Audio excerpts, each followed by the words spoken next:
আন্তর্জাতিক অপরাধ ট্রাইব্যুনালে বিচার কাজ শেষ না হওয়া পর্যন্ত আওয়ামী লীগের কার্যক্রম নিষিদ্ধের ঘোষণা দেয় সরকার।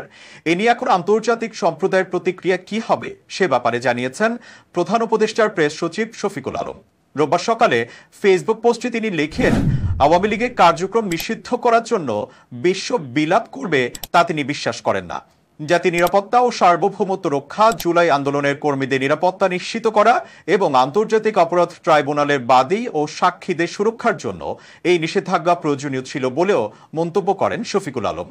প্রেস সচিব বলেন, আমরা দেখেছি মানবতা বিরোধী অপরাধ এবং মূল জাতীয় স্বার্থের বিরুদ্ধে কাজ করার জন্য এমনকি পশ্চিমা গণতন্ত্রেও সমগ্র রাজনৈতিক দলগুলোকে নিষিদ্ধ করা হয়েছে, কেবল তাদের কার্যক্রম নয়। তিনি লিখেন, জাতিসংঘের রিপোর্টে সন্দেহাতীতভাবে প্রমাণিত হয়েছে আওয়ামী লীগের নেতৃত্ব, দলীয় কর্মীরা এবং সহযোগী সংগঠনগুলো মানবতা বিরোধী জঘন্য অপরাধে অংশগ্রহণ করেছিল। এই দল বাংলাদেশের গণতন্ত্র এবং নির্বাচনী প্রক্রিয়ার ব্যাপক ধ্বংস করেছে। নেতা এবং সমর্থকরা ব্যাংক লুট করেছে এবং বিদেশে বিপুল পরিমাণ তহবিল পাচার করেছে।